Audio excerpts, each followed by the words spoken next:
know, this is a stress-free place. This is so beautiful. This is just something to sort of sit and worship at, really, because it is just so beautiful.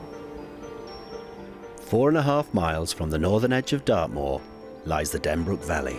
I'll put 2 up for now. But for 7 years, a battle has been fought over plans to build a wind farm here. Morning, Mr. Tucker.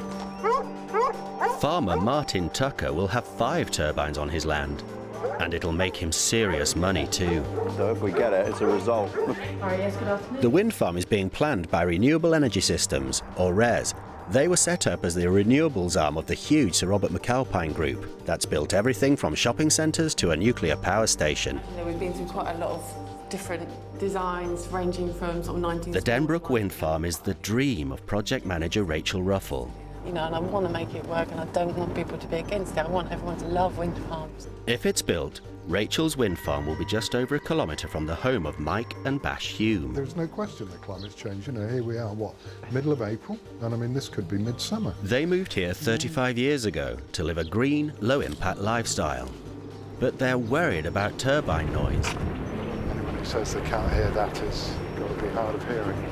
They started out in 2005 with a good relationship with Rachel and let RES take background noise recordings on their land. It was agreed that they would let me have the data that they recorded. Yeah. I'd get the feeling they've just basically fobbed me off. The application is refused. When the local council turned the wind farm down, it went to a public inquiry. By formally opening the inquiry. But Mike still didn't have access to the noise data. Absolutely no persuasive evidence before this inquiry that the background noise measurements are anything other than professionally made, robust and When reliable. RES got planning permission, he took his battle to the High Court. He lost again, but RES didn't escape criticism. The judge said that he couldn't believe that we hadn't given him the data. Mike is not about to give up now. So you can let me have the data? It would have been a lot easier, wouldn't it? The story of Den Brook and the nation's dilemma of how best to react to climate change still has some way to go.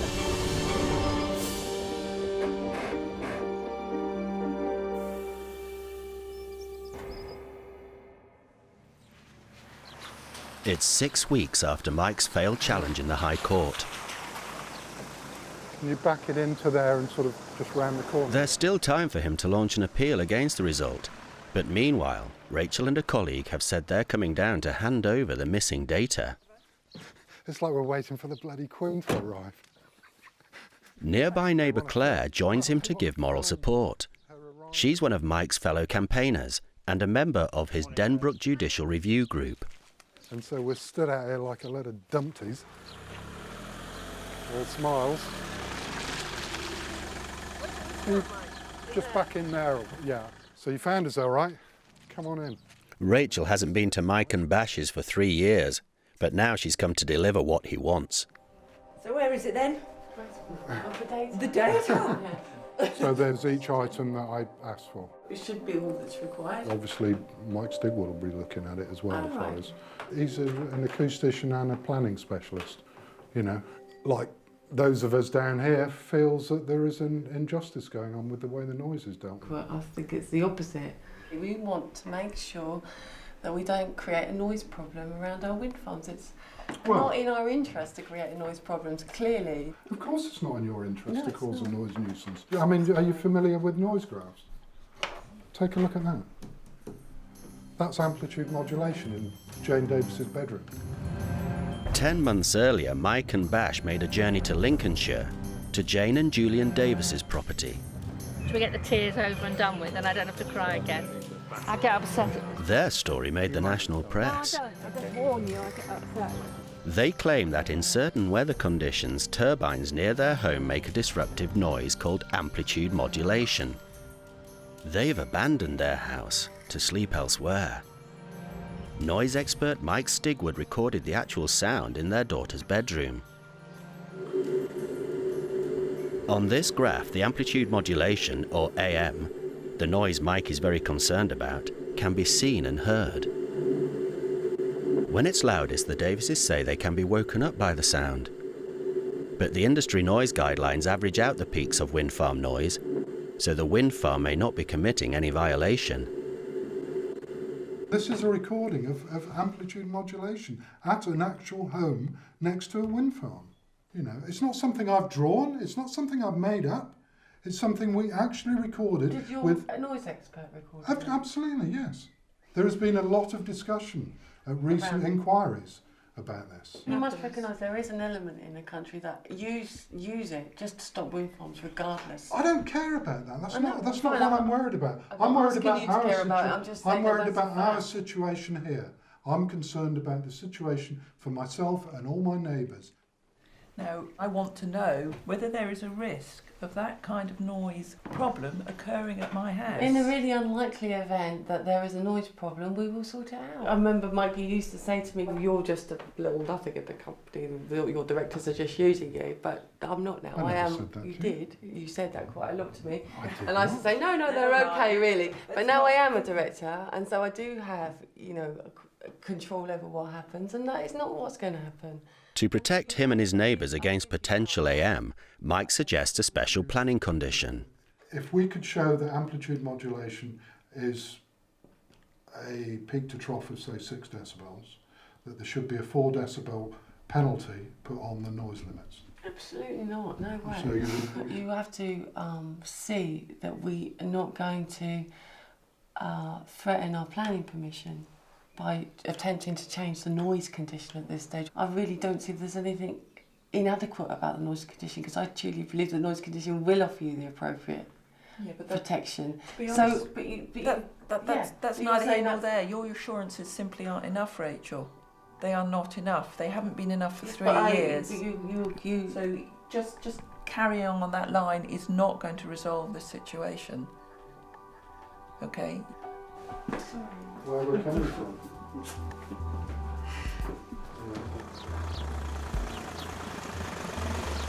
After she'd gone, I loaded it up onto the computer and emailed the files to Dr. Moroney. He's an experienced, very competent data analyst. Mike has only 10 days left, within which he can seek permission to appeal the High Court decision. And I emailed it to the noise expert that we have been using for the whole of the court case, and they started to find all sorts of anomalies in the data. And as we went on, we became more and more astonished at what we were finding. 50 of 39.8, LA 90, 32.2. On the whole, it's made the background noise measurements actually appear greater relative to the wind speed than they really are. So that means the noise limits are high, and that is material prejudice against me. We should have been challenging this at the inquiry. If Res had given me this data, this could have been dealt with and there wouldn't have been all this hassle. I mean, maybe it is a mistake. I'm still in shock, I suppose. Within just a few days, Mike submits a witness statement outlining what the data revealed and giving an assessment by his noise expert.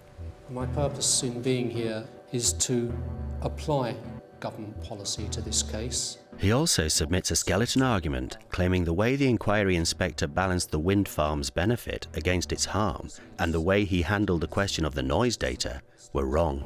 If you, sir, are to rely on data only available to the appellant, it appears to me contrary... 3 weeks later, Mike's application is allowed by Lord Justice Laws, who's critical that the data has been withheld for so long, and allows that there is a case for both points, balance and noise issues, to be reheard. Mike calls a meeting of his campaign group. A couple of things came through from the court. The appeal is listed for some time between the 10th of September and the 10th of December. Oh. And it's going to be before 3 Lord Justices. So we're big time. It would appear. The meeting plans how to raise yet more money to fight the next round of the case. It could be anything from 20 to 35 is the truth. Yeah, that's fine. But instead of having several weeks to plan and raise funds, they then learn the appeal is going to be heard in just 1 month's time.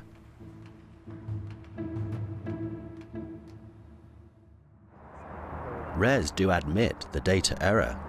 They argue, however, that the effect on its noise assessment of the Den Brook Windfarm is insignificant. I mean, basically what they did is they had all this data and they used the wrong blooming data. What they're not The saying argument is beginning to surface in the press. The error is minuscule in noise terms, but we will correct it. Now, you know, how competent are they if they can make such an elementary error? Planning inspectors are appointed by the Secretary of State, who is therefore the main defendant. But with just a week to go before the High Court appeal, Mike hasn't had any response from them. And as the High Court judge concluded, both points Mike's appealed on were arguable. It's not just the noise issue at stake, it's also whether the inspector misdirected in balancing the benefit of the wind farm against the harm it could cause to the environment of Den Brook.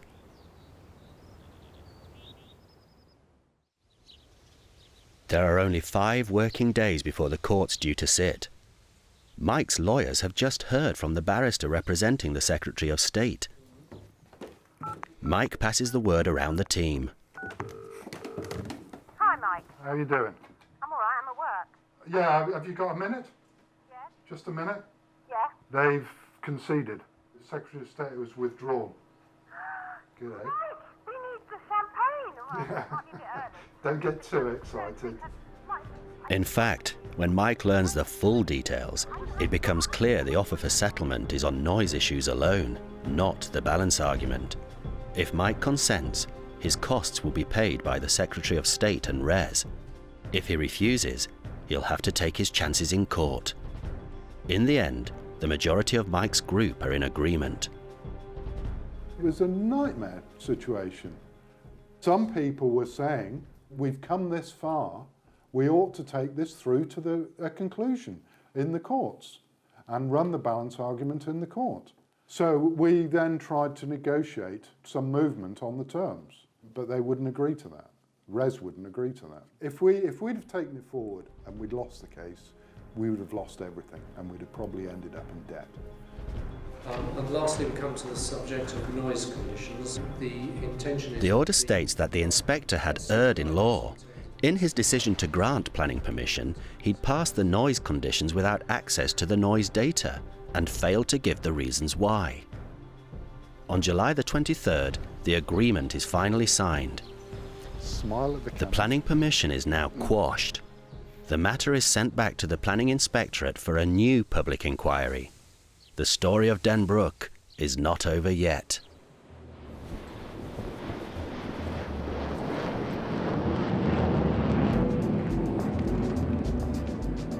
Ladies and gentlemen, today we are celebrating 30 years of wind energy development in the UK. At London's Excel Centre, Res are joint sponsors of the wind industry's major conference. Despite their global success, Res haven't constructed a single wind farm in England for 15 years. Dr. Ian Mays is their CEO. In effect, the minority are using our democratic and legal system to prevent the majority of society from avoiding the worst impacts of the dramatic challenges that we face. Is this fair? Is this really what we want? I'm not suggesting that we remove these rights, just that we redress balance. The Planning Inspectorate, or PINS as it's called, has now got to decide how to proceed. Well, at the moment we're waiting to hear from PINS how they're going to redetermine the application. They've consulted and they've sent out a letter to everyone, all interested parties, saying we propose that it's a new inquiry, it's the same inspector, but it focuses on the noise issue and anything else that has changed. What do you think? And we've said, yeah, we think that's good. But I guess that Mike Hulme and other people would probably be saying, no, we don't want the same inspector and we want it to cover all issues under the sun. I don't see why we should have to go through the same arguments again. It is costly and time wasting. You know, we've already had the arguments and the wind farm isn't built and it's not producing any green energy and it could be built by now. First item is progress since the last meeting, and I've put a couple of names against this.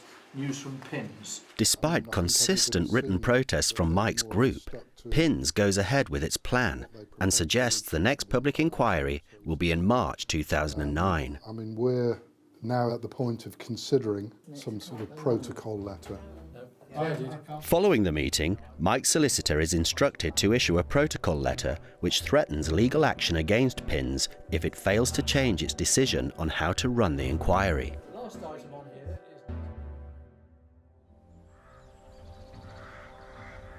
It's nearly 5 years since plans for the wind farm first became public.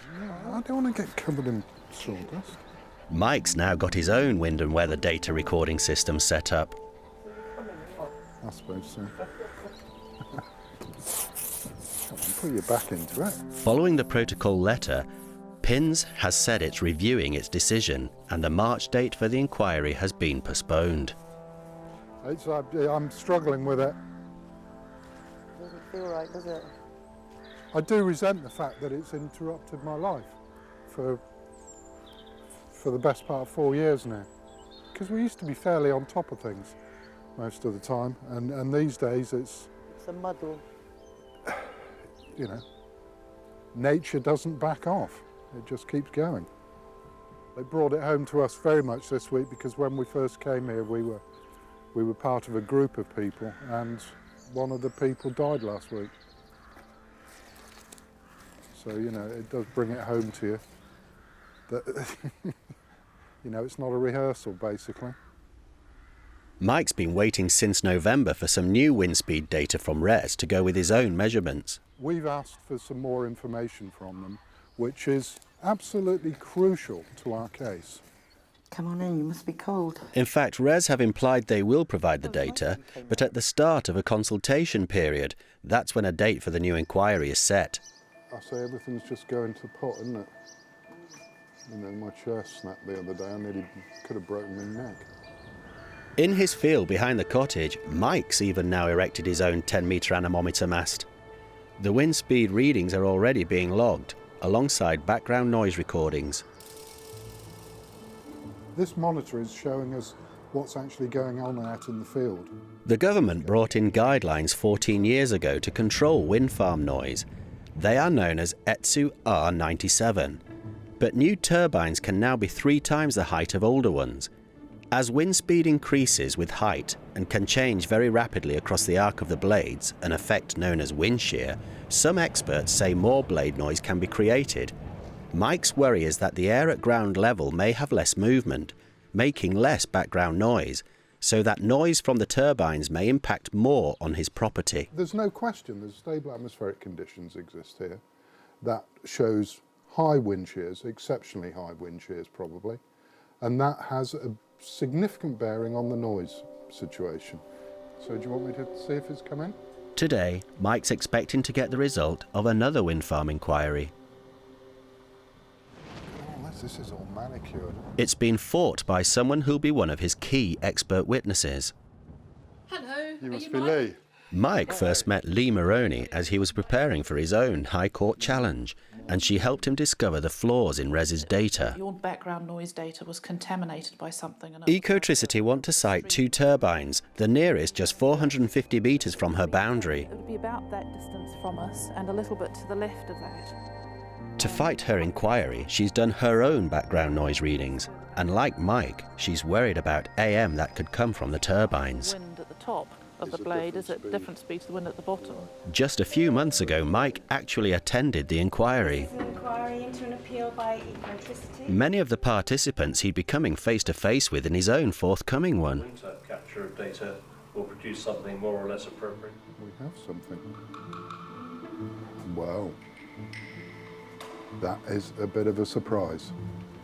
I dismiss the appeal. Leah's going to be over the moon. The inspector found the residents' own background noise recordings were the most representative.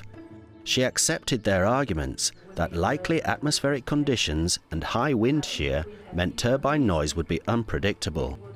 She also found that conditions put forward to control it were unworkable. At any point, or factored in. I hope for that, and yet it's still a bit of a shock. This is now putting into a sort of concrete format what I've intuitively thought for years, ever since I started really thinking about this. I think Rachel needs to be a bit more realistic about the possibilities here. When we get the data, if we get the data that we've asked for, we'll be able to then show the massive difference between the wind speeds on site at height and the wind speeds at this neighbouring property. Do you think Rachel knows you're doing all this recording? I mean, interestingly, when she came down to give me the data that we found was flawed, she suggested, if I remember correctly at that time, that I could well have done my own monitoring. Well, we're doing it, Rachel. Look out. And the next day, Mike's group get the other piece of news they've been waiting for. The Planning Inspectorate writes, "We now accept that it would be beneficial to appoint a new inspector and allow evidence to be brought on all the issues." There's a substation shown as cross-hatching. It's that one there. It's such a fine cross hatch. Well, it looks exactly the same as that. Yeah, it's no good, is it? In Lincolnshire, Rachel is introducing a new community to her company's plans for a wind farm that RES are hoping to build.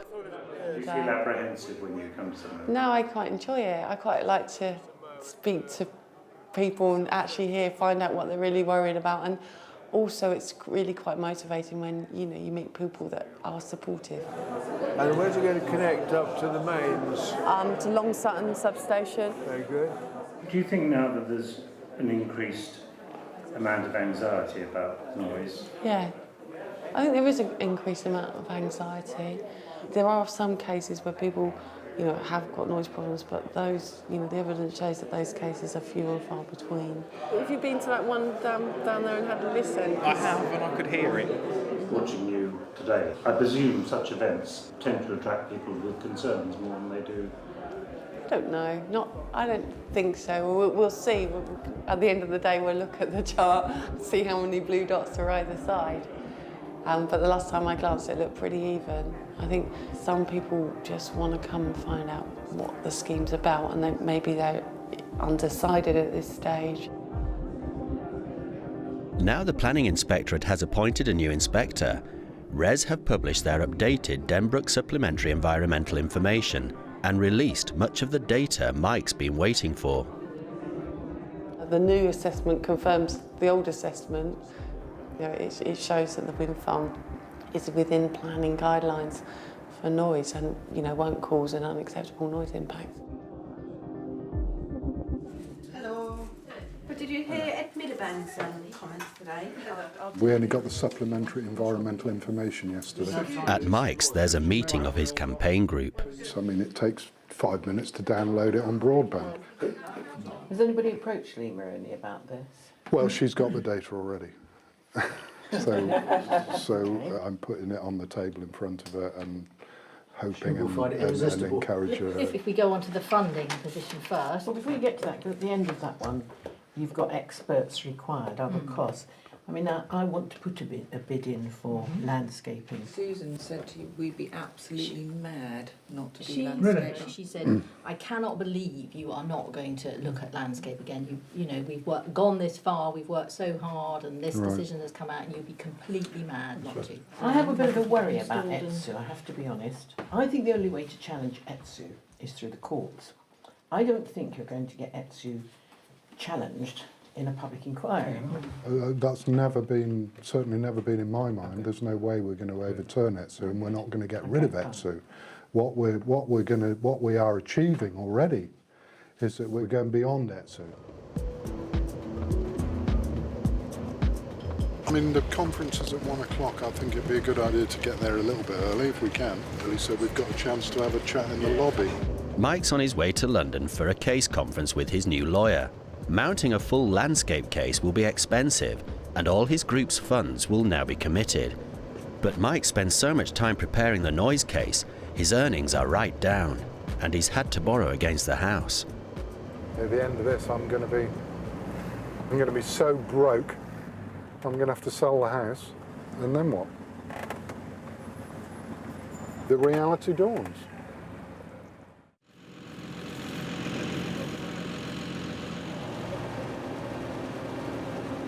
There are 3 days to go before the inquiry starts. Farmer Martin Tucker has a vested interest because if they're built, 5 of RES's turbines will be on his farm, giving him a substantial income. Just waiting for the inquiry now to happen next week. hopefully the inspector will make his decision soon enough, and hopefully we'll get the right decision and we can kick on. Res's options on Martin's land run out in November, but he says he's managed to renegotiate a new, even more lucrative deal. That's if the inquiry goes Res's way. Yeah, very frustrated really. We thought we'd sort of got it, and one silly mistake and they seem to drag it all up again. If we don't get a move on and get these things up and working, I mean, the electric isn't going to be there. But there seems to be a few minority that want to hold it up. The second Den Brook inquiry starts in a nearby sports hall, 2 years and 8 months after the first. Ladies and gentlemen, it's just past 10 o'clock and the inquiry... The inspector, who will make the final decision, Andrew Pikett, has 8 days scheduled. The renewable energy strategy now before this inquiry has now been issued. Res emphasised that since the first inquiry, there's now a legally binding 2020 target of 15% of energy coming from renewable sources. But the inquiry will hear claims that CO2 savings from the wind farm will be just half Res's original estimate. The Council's position is that the benefits of the scheme from the reduction of harmful emissions are not sufficiently quantified by the appellant. The group will contend that AM will arise as a result of the appeal proposals. The appellant uses an unrealistically high capacity factor to calculate what each turbine... But the first day's hardly through when Mike Hulme hears a rumour that the inquiry is likely to run out of its allocated time, and the noise section may have to be delayed for several weeks. Well, I don't know, I'm almost thinking like I'm packed up now. I mean, who knows where it's going to go.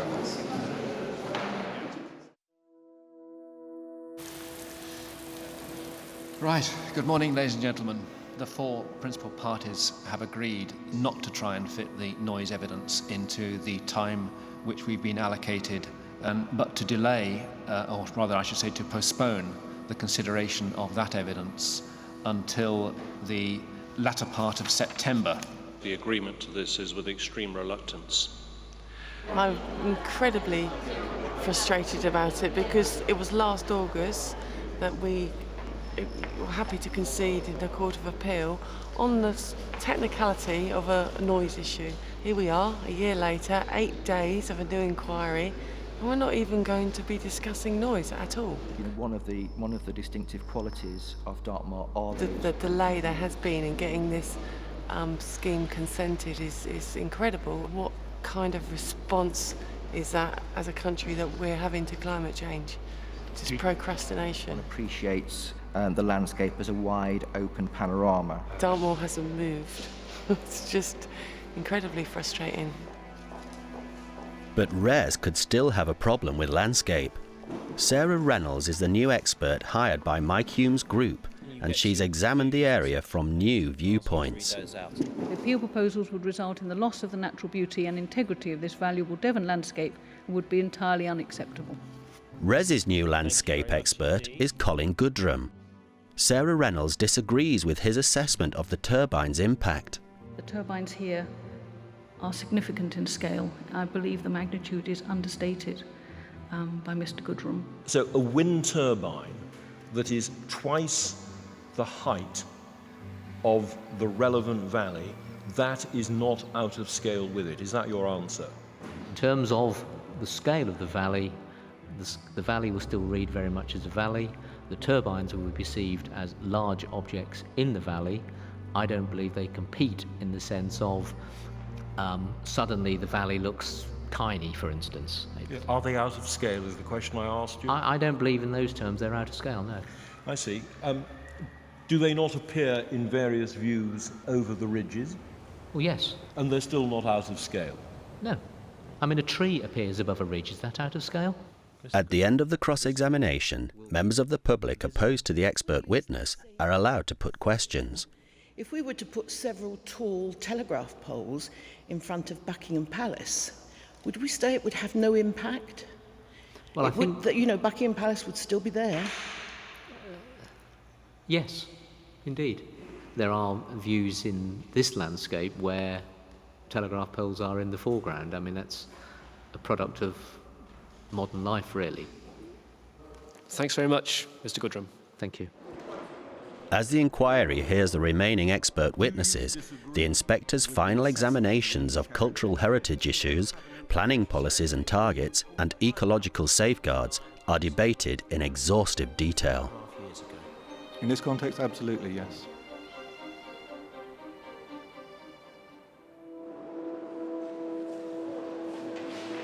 What we've decided to do is to set aside this evening. Towards the end of the inquiry, members of the public can make their own statements. In my view, these 9 turbines would substantially change the character of the area. I live less than 1 mile from the boundary of the proposed wind farm.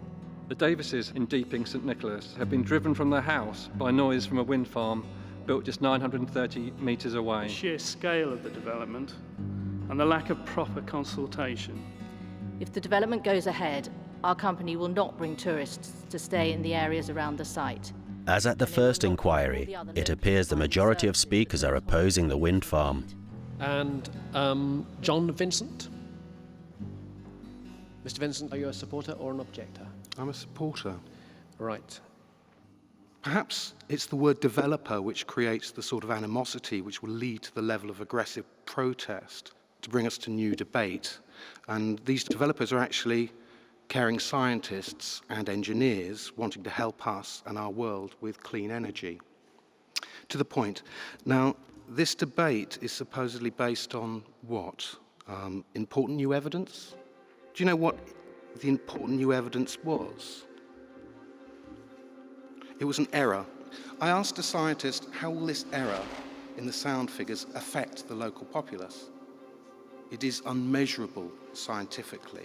It's inaudible to any creature. Yet to many people here today, it's an excuse to abuse our taxpayer in order to thrust forwards a small group's own protests.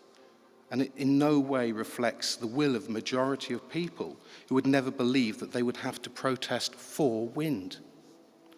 Who would protest against it, they might well ask. Rather than try and persuade people who are already persuaded, the best thing is to talk to the people who I think don't understand the situation. So I'd sort of made my mind up that I would just have a quiet word with them. And so I'd immediately turn around and sort of introduce myself to him and told him what I'd done. And of course it just developed into something really quite bizarre. And he knows Rachel, because as soon as we got talking about it, he said, do you mind if I go over and bring the acousticians over from the developers? And I said, no, fine, great. I'm stunned to stand here and see people objecting. I generally agree with you, but there are these specific times when these problems can arise, under certain conditions. So normally, if you're standing a kilometre away, 800 metres or any distance, you can't actually Probably isn't hear a problem, absolutely. Could more than likely the case. We have identified from the data that Rachel has provided us that there are specific conditions, atmospheric conditions that apply to the Den Brook area, which could be... We disagree with that identification. I mean, we've analysed our data as well. If you can prove us wrong, that's fine. But you're refusing to respond to us. No, you're refusing to address amplitude modulation. Meteorological Rachel, I got a letter from your solicitors saying you will not be addressing amplitude modulation, and you won't be addressing that in the noise conditions. And it's like a denial of this stuff happens. So the High Court case costs how much? How much does it cost you? Well, it's cost me a fortune. It's cost me £70,000 personally. So wouldn't it cost you us spend that money on £90,000. double glazing? I would much Wouldn't that be prefer... better? If double glazing sorted the issue... When I stand by one of these turbines, I can't hear anything. Can I just finish? At the end of the day, there is a problem out there. I've been there, I've experienced it. So it can be irritating and noisy, so a really great solution would be to put it somewhere very quiet where it wouldn't upset too many people. I think they found that place, haven't they? Just a minute, I've just said that, sod you, there aren't many people around it, go ahead. If it was going to affect thousands of people... You're joking. Yeah, no. What makes you think you're so important? I'm sorry, but I don't believe you're so important. Really, truly. You really believe that all the people who live near wind farms aren't important? Yeah. Do you really think they're sacrificial? I believe that some things are good on this planet and some things are bad. A little bit of noise pollution from a wind turbine. But you know what? People live near motorways, they live in cities, they live in towns, they live in blocks of flats. I think you've got a lovely, ideal life set in the heart of Devon, in an area of outstanding natural beauty. Get on and enjoy it and stop whinging. It's the only people I saw here today were people from near Little Whinging, or whatever it's called. Not all the people in the rest of the planet that are saying, hey, build us some renewable energy. I'm afraid sticks and stones will not get us anywhere forward. I live in a sizable power station. Right. It's no good calling people names. Throwing names at people. Morning. My name is Eva Ritchie. I'm 13 years old. My mother is Rachel Ruffle, but this is my opinion. I am here today to speak in favour of the Den Brook Windfarm. Looking at the bigger picture... The next day, more supporters of the wind farm are making their personal statements. My name is Dr. Steve Ritchie, and I'm the life partner of Rachel Ruffle. I met with the main complainant, Mike Hulme, early in Res's development process of Den Brook. At that stage, he showed some concern over noise. I had no idea what he was going to say. I just said to him, don't make it personal. Just, the inspector's not interested in anything personal. Just be objective. Since then, I observed this level of concern to increase out of all proportion. I presume that this is due to it becoming an obsession not helped by the large media attention, encouragement from the Renewable Energy Foundation, and a highly networked group or anti-wind activists across the UK. I had no idea what he was going to say. And what did you think? But he probably, resents the amount of time it's taken to get this scheme through. I do have sympathy for the state of mind Mike Hulme is now in, but believe that Den Brook needs to be built and should not be delayed any further by unfounded worries of a tiny minority. Please consent to this application. My name is Anne Ramsey, and I have lived at Eastbrook in the parish of Bow for 26 years. I have been in contact with several householders suffering as a result of increased noise levels at their homes following the construction and operation of wind turbines close by. At Askham Wind Farm in Cumbria, the developer was Wind Prospect for E.ON. It came online in 1999. There were 7 Vesta visas were promised by the developers to the judge at a court case brought by the residents in 2004. There has been a further 130 registered complaints up until May 2005 from people living up to 2 kilometres away.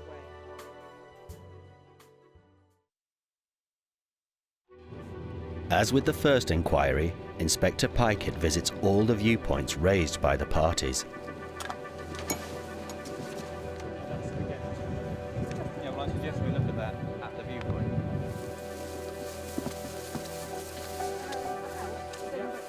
They're due to visit Nichols Nimmet House Hotel, which overlooks the wind farm site. What's her name, Audrey? Owner Muriel Goodman says she'll probably sell it if the wind farm gets planning permission. I think he was very nice. I think you feel that he's actually listening, he's actually taking notice of us. Can you order what species? Can you say, can we have Frisians this week? Right, thanks so much. I think he's open. You probably won't hear now until the new year, I would imagine. Well, it'll either be a really awful Christmas present or a really good Christmas present, won't it, if it's beforehand? Or otherwise it will be a bad New Year or a good New Year, won't it? But first, in 2 months' time, there's still the delayed noise inquiry to go through. There's only 5 days to go, and despite the increase in cost that the delay has incurred, Mike still believes in the strength of his case. I think the whole thing is very much in the balance. Most of the inquiries up until recently, noise has probably been dealt with in a couple of hours. We've now got 4 days allocated for noise evidence. That just shows the nature of the situation. People might say it shows the nature of your obsession. Yes, I've no doubt. I can certainly think of 1 or 2 people who would be quite happy to think that. Irrational obsession. Irrational obsession. And you've been seduced by the media. Don't forget that. You're playing up to the media. I mean, surely it's only reasonable to be obsessed about something if you see something is seriously wrong. What's going to happen if 8 weeks, 10 weeks' time, whatever it is, you get the news you don't want?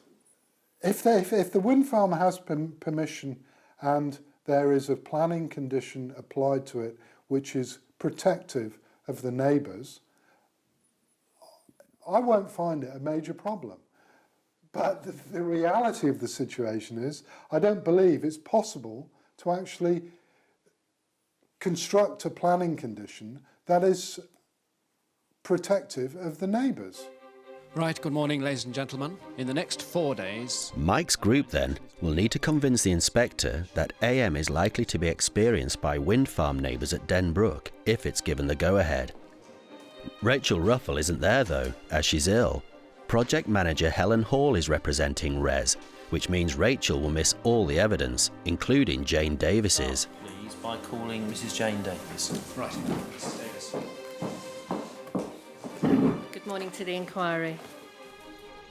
The wind farm became operational in June 2006, and within 3 days we became aware of problems with noise and hum emanating from the wind farm.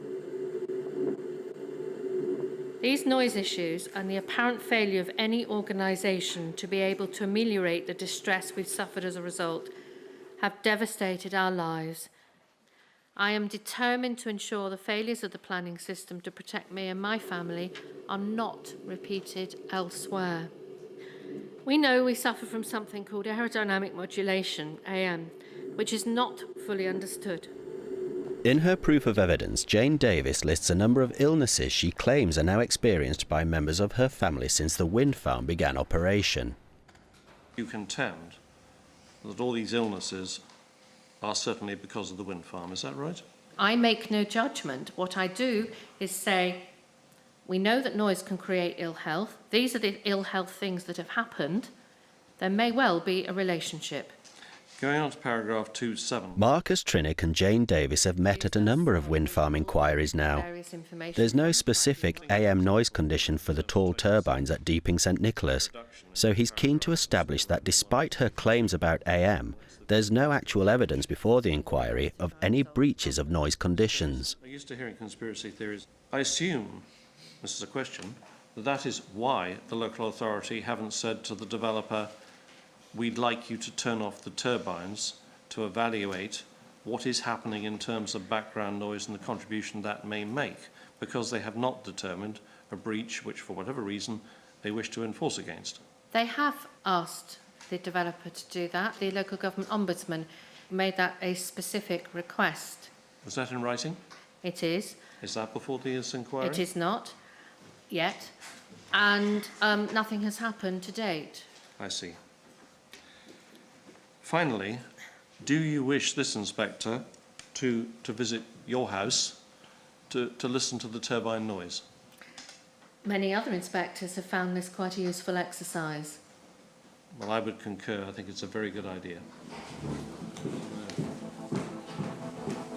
So you should have from Dr. Hoare her proof of evidence and a rebuttal. Yep. Turn the turbines Dr. off Lee before you Hoare, measure or the Lee value. Maroney as Mike knows her, has of course also met Marcus Trinick before at inquiries, both as homeowner and as a director of the Renewable Energy Foundation. Valid. They're an organisation critical of onshore wind farms. In her proof of evidence using RES's own wind data that was eventually released to Mike's group, Dr. Lee Hoare addresses the likely incidence of AM at Den Brook. She claims RES have refused to address the issue, relying instead on the government's research commissioned from the University of Salford. The brief of this research was not to take measurements in the field, but to ask local authorities how many complaints they'd received sounded like AM concerns. They deduced that only 4 wind farms out of the 133 at the time were affected. She feels Den Brook is a prime candidate for AM. She claims the worst affected property is likely to be Mike's own house. And the way that instead of going and actually measuring the AM noise, they tried to figure out if the complaints were down to AM noise on the basis of the adjectives used by the complainant. From material released to her under the Freedom of Information Act, and from her own further researches, Dr. Hoare comes to a different conclusion to Salford. But on the data in front of me, I consider that 16% of existing wind farms have neighbours who complain of AM noise. A bit like Mrs. Davis' evidence this morning. I can tell you this, but I have no evidence of it. You've seen no measurements from these sites, have you? No, because one of the criticisms of the Salford report was that they refused to do any measurements. Yeah, okay, let's try and get away from the sting in the tail answer about Salford. I'm simply looking at the evidence you've produced today. Salford can stand by itself, or not. You've simply read some of these reports and said, sounds to me like AM, we'll call it AM. That's all you've done. You have got no evidence beyond that. I have exactly the data before me that the Salford investigators have. Could you answer my question, please? I have no measurements for these wind farms, correct? No. Sorry, 3.3, you say Vandenberg showed the authors of ETSU R97 a misunderstood wind shear. As the inquiry goes through its 4 days of witness cross-examination, it becomes clear that much confusion is being caused by the limitations of the government's current ETSU guidelines. Well, to be fair to your point, ETSU didn't discuss atmospheric considerations at all. But as the inquiry had begun, Marcus Trinick had introduced a letter clarifying the government's position on wind farm noise. The minister says they have no plans to revise the guidelines and that there's no evidence to suggest the small incidence of AM is as a result of turbine size. The inquiry hears, though, that currently the guidelines struggle to cope with turbines that are now so much taller. At the time of ETSU, the highest hub height was 32 metres, and so the error factor was not great. And now when you get up to 70, 80 metres, you're into a much larger error factor. ETSU isn't flawed.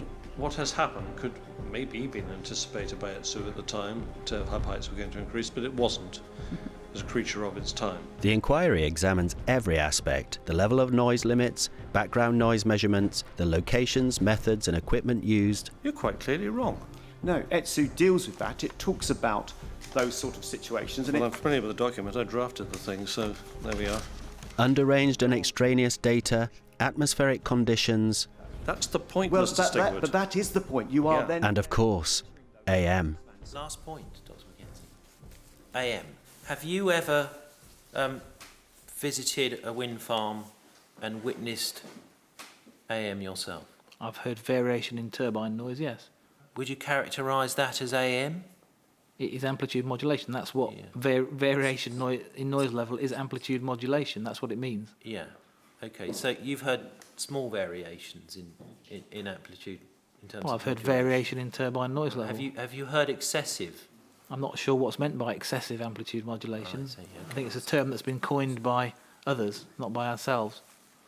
If we could formulate a condition, that might protect the residents of Den Brook from AM, if heaven forbid it should exist, in a way in which the conditions imposed on the planning permission at Deeping St Nicholas did not protect Mrs Davis. There's been no evidence that the planning conditions are not being complied with at Deeping St Nicholas, and there's no evidence of any statutory nuisance at Deeping St Nicholas.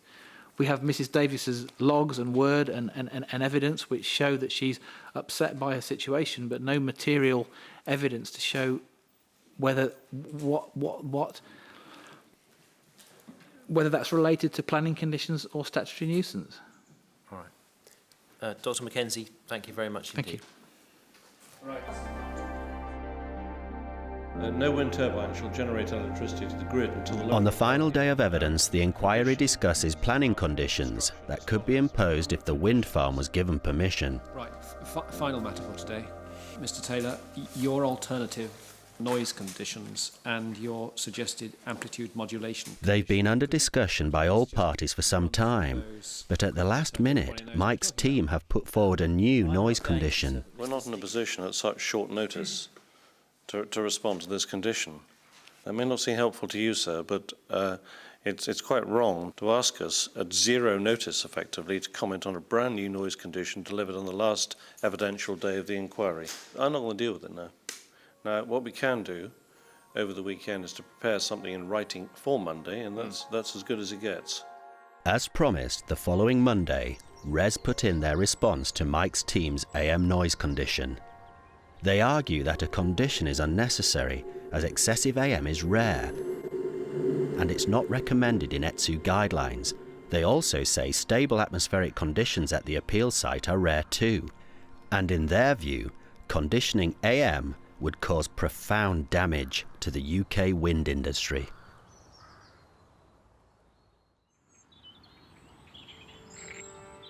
is like waiting for the results from your exams.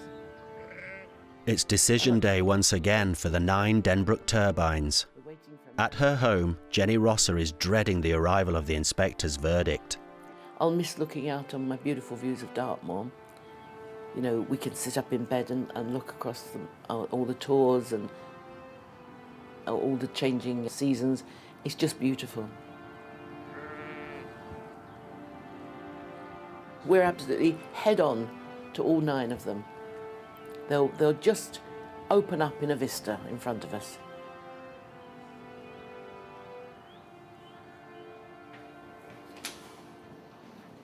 Feeling really anxious and really nervous. Well, I haven't really been able to think about anything else all week, but people say, no point in worrying about it. There's nothing you can do to change it now. How long to go? No, it must be half an hour, is it? Oh, God. Okay, I will see you there then. For Mike, the decision comes on a busy day. Apparently they've got a full house tonight. There's a carol service tonight at Muriel's to raise funds to cover their outstanding bills. Come on. You taking them upstairs? Yeah. Come up and see the decision, can't you? Come on. But first, there's the inspector's decision to be dealt with.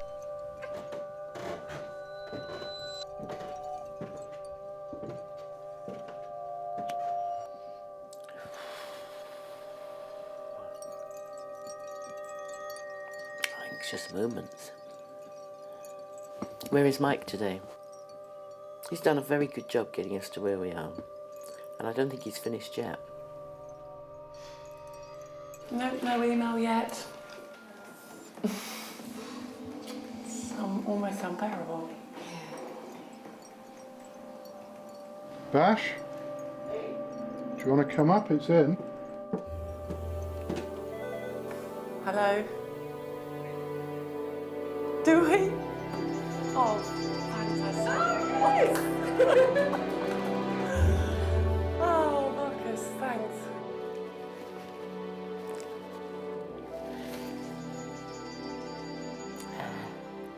So democracy, people power, doesn't work.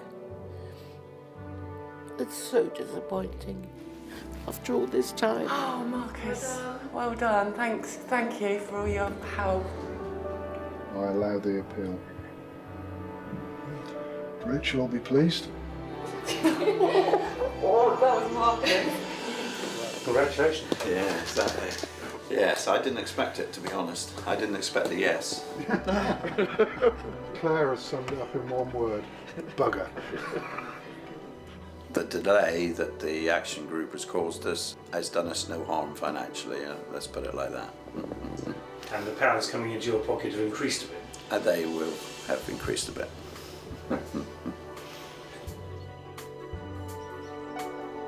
In his 55-page decision letter, Inspector Pikett concludes the wind farm would make a limited but valuable contribution to the reduction of CO2 emissions.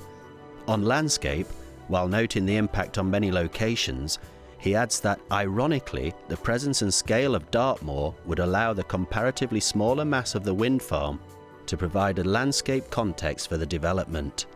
The conflict with the landscape policies to which I have referred is sufficiently limited, one of the greatest national parks in the world, to be outweighed by the purpose of structure plan policy CO2. On the matter of the noise guidelines, while accepting some of Res's arguments that lay outside them, he includes his opinion that a review of ETSU R97 is overdue. And on the question of further research beyond the Salford report, he says, such research would be prudent to improve understanding.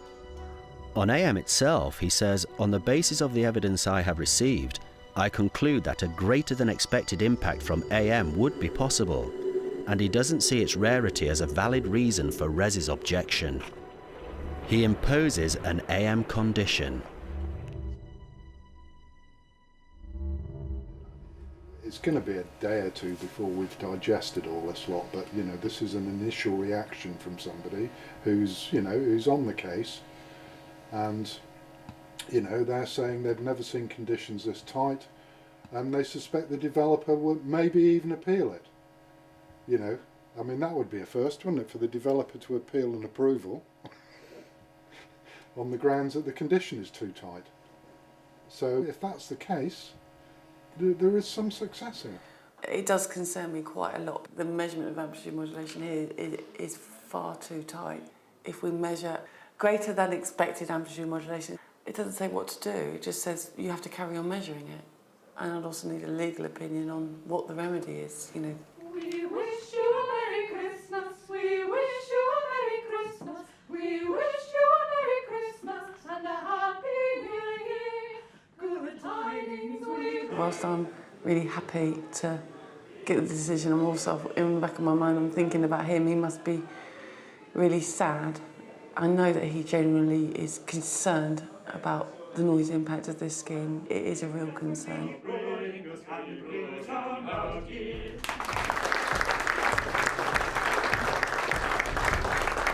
What is really concerning is whether or not this decision will be challenged. We have to wait 6 weeks to find that out, so in some ways I'm sort of expecting that it will be, although I'm really hoping that it won't. 6 weeks later, Mike Hulme launches an appeal against Inspector Pikett's decision. The first ground, of 10, claims that Inspector Pikett erred in law, as his AM condition fails to achieve the purpose it intended, and contains no requirement on the operator to take steps to prevent AM should it occur. As the parties head once more back to the High Court, after 6 years, the war of words over Den Brook still continues. I want everyone to love Windfarm. 6 years when hopes and fears After all this time. divided a community. 6 years that turned family members against each other. A lot of NIMBYs, in my opinion. 6 years when families' lives stood still. You know, to be forced out of my home, my business, the lot, you know, it's just awful. They don't believe it will, you know, generate any electricity. And 6 years during which a global wind farm developer had still not achieved its mission to have Den Brook be the first wind farm they'd built in England for 17 years.